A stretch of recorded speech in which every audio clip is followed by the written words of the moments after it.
AIMIM से। दानिश जी, आपका बहुत स्वागत है इंडिया डेली में। दानिश जी, कैसे देखते हैं इस फैसले को आप? ये अमूमन उम्मीद यही की जा रही थी कि सुप्रीम कोर्ट का जो फैसला है वो संवैधानिक रहेगा और वही मामला सामने आया। लेकिन इससे बढ़ के हम लोग जो चाहते हैं वो ये चाहते हैं कि देखिए, दरअसल सरकार में बैठे जो लोग हैं, दरअसल इनकी जिम्मेदारी है कानून और व्यवस्था बनाए रखने की, बजाय इसके। देखिए, जो कानून बनाने वाले जो लोग होते हैं ना, जैसे कि योगी सरकार में अगर योगी की बात की जाए तो योगी जी खुद कानून नहीं बनाते। उनके जो जो लीगल डिपार्टमेंट के जो लोग हैं वो कानून के बिल्कुल दिग्गज और जानकार लोग होते हैं। अगर वो सरकार के चक्कर में आके इस तरीके की परिस्थितियों का निर्माण करते हैं तो आप यकीन जानिए, मुझे लगता है कि ये देश के और देश के संविधान के लिए अच्छा नहीं है। सुप्रीम कोर्ट का जो फैसला आया है वो वेलकमेबल है, इसमें दो राय नहीं है। लेकिन मैं ऐसा मानता हूं कि सुप्रीम कोर्ट को इसमें और चीजें ऐड करनी चाहिए थी कि जो बेसिक स्ट्रक्चर है हमारे देश का, कॉन्स्टिट्यूशन का, उसके ऊपर इस तरह से जो भी टिप्पणियां हो रही हैं या सरकार की तरफ से जो कार्रवाई हो रही है ये बंद होनी चाहिए। कम से कम इतना इतना उस पर आना चाहिए था ताकि लोगों को ये समझ में आए। आशीष सिन्हा आपसे कुछ पूछना चाहते हैं। दानिश भाई, आप योगी सरकार पर यहाँ पर सवाल उठा रहे हैं, जबकि आपको ध्यान में होगा कि जब 2 दिनों की लंबी सुनवाई सुप्रीम कोर्ट में चली थी तो योगी सरकार ही तो सुप्रीम कोर्ट में ये कह रही थी कि ये जो एक्ट है ये पूरी तरह से वैलिड है, संवैधानिक है। फिर सवाल क्यों उठा रहे हैं आप?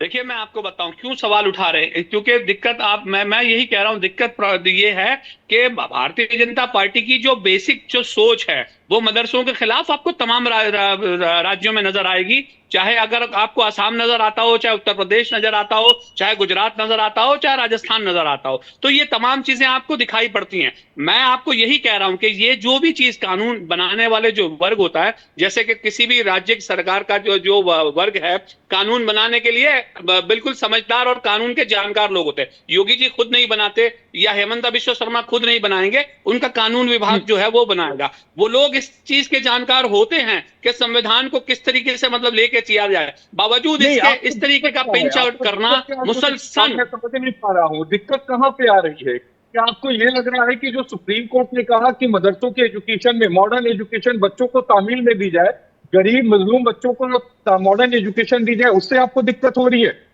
मैं जवाब दूं इसका। देखिए, जवाब ये है कि सबसे पहले तो कम से कम उत्तर प्रदेश के अंदर में मेरा ऐसा मानना है कि कम से कम 50,000 से ज्यादा नए स्कूल खुलने चाहिए। नए स्कूल खोलने के बाद उनके लिए इंफ्रास्ट्रक्चर अगर अवेलेबल कराने का काम जिम्मा सरकार उठाती है, उसके बाद ये प्रयत्न करे कि भाई जो लोग हैं जो मेन स्ट्रीम एजुकेशन में जाएं। हो ये रहा है कि हमने हेमंता सरकार में भी देखा कि उन्होंने ये कहा कि भाई हमने ढा दिया तो उसके सामने बच्चों को जो एजुकेशन मिलना चाहिए तो बेसिक एजुकेशन से भी दूर होते जा रहे हैं। तो सवाल यही आके खड़ा रहेगा ना, कहाँ आके खड़ा रहेगा ये बताइए मुझे। अगर यूपी सरकार को अगेंस्ट ही जाना होता तो सुप्रीम कोर्ट में अगेंस्ट चली जाती। वो ये कहती कि ठीक है, मदरसों में पढ़ने वाले बच्चों को सरकारी स्कूल में ट्रांसफर करेंगे, उनको सरकारी स्कूल का जमा पहना देती। लेकिन यूपी सरकार तो पेपर कहाँ करेंगे, व्यवस्था नहीं है भाई। यूपी सरकार तो आपको फेवर करता है। सुनिए मैं जवाब दूं। दरअसल मैंने तारीफ तो कोई दिक्कत हो जाएगी क्या कुरैशी साहब? अरे सुनिए मेरी बात। कम से कम 1500 से ज्यादा स्कूल ऐसे हैं जिनके छप्पड़ भी ठीक नहीं है उत्तर प्रदेश में। क्या बात कर रहे हैं आप? स्कूल की बात कर रहा हूं मैं। जिस स्कूल के अंदर में 1500 से ज्यादा स्कूल ऐसे हैं जिनके पास छप्पड़ तक नहीं है, बिजली तो छोड़ दीजिए आप, जिनकी व्यवस्था अगर बारिश गिर जाए तो कम से कम हफ्ता और 15-15 दिन पानी में से निकलने के लिए बच्चे जा नहीं पाते। इन परिस्थितियों में जब आप ये कहते हैं कि हम मॉडर्नाइजेशन की बात करते हैं तो सबसे पहले आपको इंफ्रास्ट्रक्चर स्टैब्लिश करना पड़ेगा। मोदी योगी सरकार का सुन लीजिए। अरे आशीष से सुन तो लीजिए। अरे सुन तो लीजिए कुरैशी साहब, क्योंकि मैंने खबर किया, मैं बता रहा हूँ 16,500 मदरसे हैं जिनको सरकारी मान्यता है। यूपी में जो मदरसे चलते हैं उनकी संख्या उससे कहीं ज्यादा है।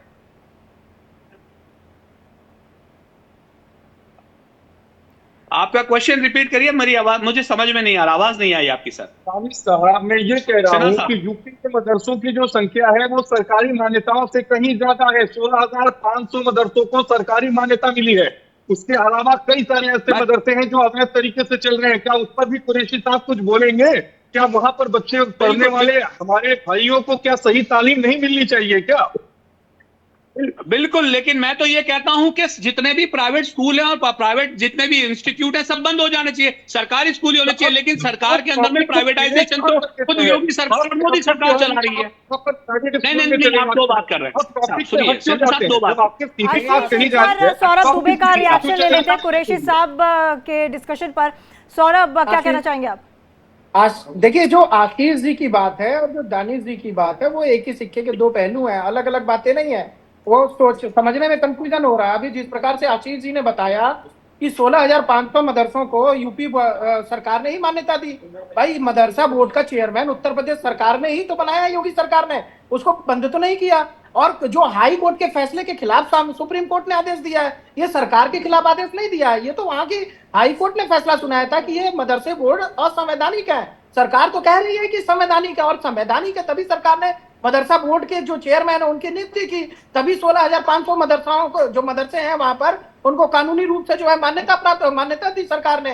तो सरकार तो कह रही है कि मदरसे, सरकार जो कह रही है, सरकार शिक्षा सुधार की बात कर रही है। कुछ तमाम मदरसे ऐसे पाए गए थे जिसमें बिल्कुल बिल्कुल सुप्रीम कोर्ट कह रहा है कि यूपी सरकार उनको मॉडर्न एजुकेशन दे। क्या हमारे बिल्कुल बिल्कुल, क्योंकि तमाम मदरसों में अवैध फंडिंग पाई गई थी और मदरसों के अंदर तमाम ऐसे मदरसे पाए गए थे जिनके अंदर जो है असंवैधानिक तरीके से कार्य चल रहा था।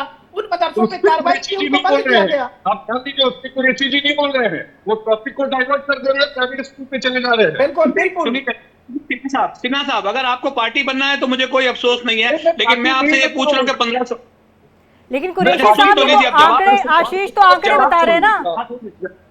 जवाब सुन लीजिए, जवाब सुन लीजिए। मैं आपको ये कह रहा हूं कि 1500 से ज्यादा स्कूल ऐसे हैं जिनके छप्पड़ तक नहीं है। इसके लिए आपने सवाल पूछा कि भाई आप सबसे पहले ये, अब आपको 16,000 मदरसे दिखाई पड़ रहे हैं, तो ये 1500 स्कूल जो हैं जिनके छप्पड़ तक नहीं है, जहां पीने को पानी की व्यवस्था नहीं है, ज्यादा बारिश हो जाता है तो एक एक महीना तक बच्चे जा नहीं पाते। इस पे कभी आपने बात रखी? क्या सरकार में इसका स्टैंड आया? तो मैं आपको वही कह रहा हूँ कि कि इंफ्रास्ट्रक्चर बताइए, एक स्कूल बताइए जहां पे इंफ्रास्ट्रक्चर नहीं है, बताइए। सौरभ दुबे जी, एक मिनट रुकिएगा। दानिश भाई, उसके लिए आपने क्या किया है? सरकार को कोई ज्ञापन लिखा क्या? सॉरी, आपने उसके लिए क्या किया? बिल्कुल लिखा, बिल्कुल है। सुनिए मेरी बात, सुनिए। अरे मदरसा बोर्ड में पढ़ने वाले जो शिक्षक हैं उनकी तनख्वाह तक नहीं आती है। क्या बात कर रहे हैं आप? उनकी तनख्वाह का स्टेटस जाके पता करिए आप। 3-3 महीने तक उनको तनख्वाह नहीं मिलती है, जानते हैं आप? देखिए, मैं जानता हूं, बिल्कुल जानता हूं। जो मदरसे नहीं, आप सुन लीजिए, पहले सुन लीजिए। आप उत्तर प्रदेश के बारे में इतनी चिंता कर रहे हैं, सबसे पहले तो आपको एक सुर में बोलना चाहिए कि जो आप बात कह रहे हैं कि वो छत नहीं है स्कूलों के अंदर, तो इसीलिए तो कहना है जिन मदरसों के अंदर अवैध कार्य चल रहा है, जिन मदरसों के अंदर जो शिक्षा पाठ्यक्रम सही तरीके से नहीं चल रहा है, जिन मदरसों के अंदर जो है वो, सुन लीजिए। अरे दानिश भाई, सुबह सुबह जो है आप ठंडे दिमाग से आप जो बात कह रहे हैं पहले सुनिए। सुप्रीम कोर्ट के फैसले का सब लोग यहाँ पर स्वागत कर रहे हैं। सुप्रीम कोर्ट और सुप्रीम कोर्ट का फैसला हाई कोर्ट के फैसले पर कर दिया है योगी की नीतियों को। अरे सुनिए, योगी की नीतियां नहीं है वो, उत्तर प्रदेश हाई कोर्ट का जो फैसला है उस पर सुप्रीम कोर्ट ने फैसला दिया है। अभी भी आप बात नहीं समझ पा रहे हैं। जो फैसला आया है वो हाई कोर्ट के फैसले के आधार पर वेलकम किया है और हम चाहते हैं कि इस तरीके उत्तर प्रदेश सरकार को कभी कहीं किया जाए। भाई, सरकार तो हमेशा से कह रही है मदरसे संवैधानिक है। 16,500 मदरसों को संवैधानिक दर्जा देने का काम इसी सरकार ने किया। उत्तर प्रदेश की मदरसा चेयरमैन बोर्ड के अध्यक्ष बनाने का काम इसी सरकार ने किया, उत्तर प्रदेश की सरकार ने। 2022 से 15 जिसमें से 8,441 मदरसे ऐसे निकले हैं जो गैर मान्यता प्राप्त है, सबसे ज्यादा मुरादाबाद में है। उन पर आप कुछ नहीं कहेंगे?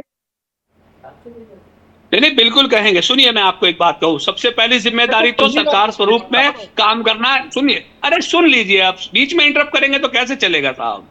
सुन लीजिए ना आप। मैं आपसे ये पूछ रहा हूं कि सबसे पहली जिम्मेदारी किसकी है? मैं तो कहता हूं कि बेसिक अगर बात की जाए तो एजुकेशन की हो, हेल्थ की हो, इन तमाम चीजों की रिस्पॉन्सिबिलिटी स्टेट गवर्नमेंट की है। स्टेट गवर्नमेंट के पास 50,000 से कम ज्यादा स्कूल अछत हैं। मतलब अगर आज बनाना शुरू करें तो 50,000 स्कूल। चलिए, एक लास्ट रिएक्शन जो है वो अखंड प्रताप शाही से भी ले लेते हैं। हमारे साथ हमारे संवाददाता लगातार। हम दोबारा राष्ट्रपति बना रहे थे तब ये कहाँ थे? तब क्यों भाग गए थे छोड़कर? तब कलाम साहब को दोबारा राष्ट्रपति बनाने के नाम पर तो ये भाग रहे थे, तब तो वोट नहीं दे रहे थे, तब इन्हें ये नजर आ रहा था कि भाजपा बना रही। तो भाजपा हमेशा अच्छे काम करती है, तो ये सब काम इन्होंने किए। करप्शन, भ्रष्टाचार जो भी मदरसों में हुआ है वो समाजवादी पार्टी की सरकार के दौरान हुआ है। इनके द्वारा आच्छादित और लाभ पहुंचाए गए मदरसों में भ्रष्टाचार भी हुआ है और अनियमितताएं भी पाई गई हैं। उन मदरसों को हमने बंद भी किया है और आगे भी ये हमारा काम जारी रहेगा। ऐसा नहीं है, अगर कोई भी अवैध मदरसे पाए जाएंगे उन पर कार्रवाई भी होगी, उनको बंद भी करेंगे। और जो हमारे अनुदानित और जो हमारे मान्यता प्राप्त मदरसे हैं वो जैसे चल रहे हैं, माननीय सर्वोच्च न्यायालय का जो आदेश आया उसके अनुपालन में हम काम कर रहे हैं। चलिए एक बार फिर से रुक करते हैं। हमारे साथ हमारे सहयोगी अखंड प्रताप शाही भी जुड़ चुके हैं। अखंड, ये जो फैसला आया है, अब गेंद जो है वो राजस्थान सरकार के पाले में है और अभी हम जो सुन रहे थे साफ तौर पे कहा जा रहा था कि जहां पर अनियमितताएं पाई जाएंगी उनको बंद किया जाएगा और जो चल रहे हैं उनको उसी तरीके से चलने दिया जाएगा। जैसा कि अभी आशीष जी बता रहे थे कि ये फैसला सरकार के खिलाफ नहीं है। सरकार तो इस बात को लेकर कोर्ट में गई ही थी कि भाई ये संवैधानिक अगर इसको मान्यता मिली हुई है तो उस मान्यता को लेके हम कोई सवाल नहीं खड़ा रहे हैं, उसकी वैधानिकता पे कोई सवाल नहीं खड़ा कर रहे हैं जो मदरसा बोर्ड है। तो ऐसे में मदरसा बोर्ड अगर बनाया गया है, मदरसा बोर्ड अलग तरीके से उस पर काम कर रहा है, वो एजुकेशन सिस्टम को लेके बात ज़रूर हो रही थी और इसी चीज़ को लेके उसमें सुधार की गुंजाइश थी। ये बात, ये जो फैसला आया है, ये बात इससे पुष्ट भी हो रही है। अब ऐसे में सरकार के पास ये जिम्मेदारी है, सरकार एक नए तरीके से जो अपग्रेड करना है, जो मदरसा सिस्टम को अपग्रेड करना है, उसको लेके मुहिम चला सकती है और सरकार के पास ये अथॉरिटी है कि वो सरकार के खिलाफ, चूंकि ये फैसला नहीं है, ये हाई कोर्ट के फैसले को पलटा है सुप्रीम कोर्ट ने और सुप्रीम कोर्ट ने ये उसको वैधानिक मान्यता दी है कि हाँ, ये जो मदरसे का जो सिस्टम है वो मदरसा सिस्टम ठीक है, उसमें कोई प्रॉब्लम नहीं है, उस धार्मिक आधार पे उसे बंद नहीं किया जाना चाहिए, लेकिन उसमें सुधार की गुंजाइश है, इससे इनकार नहीं किया सुप्रीम कोर्ट ने। तो ये जो सुधार की गुंजाइश है, इस बात को लेके अब बात जरूर, बहस जरूर शुरू हो जाएगी और यही सरकार चाह भी रही थी कि सरकार की मंशा यही थी कि जो मदरसा बोर्ड बनाया गया है उसके जरिए ये बात आगे लाई जाए कि मदरसे में जो पढ़ाई है वो केवल धार्मिक आधार पर न रह जाए, केवल तालीम जो है वो केवल एक कौमी तालीम न रह जाए, उसे आधुनिक बनाया जाए, उसमें विज्ञान भी हो, उसमें भूगोल भी हो, उसमें तमाम सब्जेक्ट्स भी हो,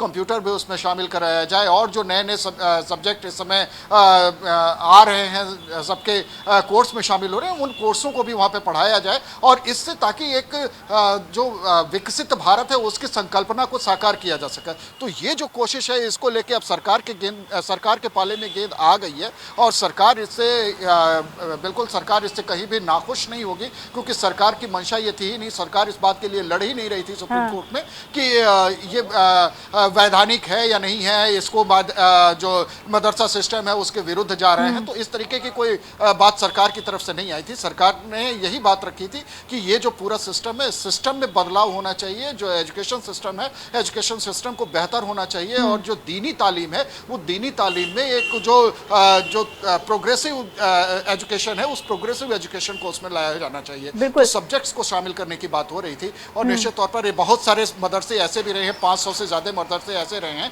जिन्होंने अपनी मान्यता सरकार को सरेंडर की थी। तो वो भी अब देखना होगा कि वो अगर अपने तई वो अगर चला पाने के स्थिति में नहीं है तो ऐसे में सरकार उनको उन बच्चों को कहाँ मर्ज करती है, कैसे करती है, या फिर वो दोबारा सरेंडर करने के बाद वो चाहेंगे कि दोबारा वो अपने एजुकेशन को आगे बढ़ाएं। तो ये भी एक प्रोसेस देखा जा सकता है, लेकिन अभी ये मामला बिल्कुल नया है और नया डिसीजन, ये सरकार जो सुप्रीम कोर्ट का डिसीजन है, इस डिसीजन की अब अपने तरीके से एनालिसिस करने की कोशिश होगी अब दोनों ही पक्षों से। बिल्कुल अखंड, आप बने रहिए हमारे साथ। एक बार फिर से रुक करते हैं आशीष सिन्हा का।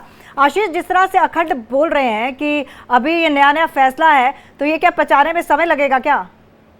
नहीं, देखिए, हर कोई अपने चश्मे से इस फैसले को देखने की कोशिश करेगा, इस बात को समझना होगा तमन्ना। यूपी सरकार इस तरह से देखने की कोशिश करेगी कि चलो, जो अधिकार हम चाहते थे, जो सुधार की बात हम लगातार कर रहे थे, वो सुधार की जो बॉल है वो हमारे पास आ गई, यानी वो शक्तियां हमारे पास आ गई। जो मदरसा बोर्ड है वो इस बात से खुश होंगे कि चलो, कम से कम अब हमारा जो एक्ट था वो संवैधानिक रहेगा। अब उसे जो हाईकोर्ट ने असंवैधानिक करार दिया था उसे रद्द कर दिया, लेकिन पेच अब एक फंसेगा।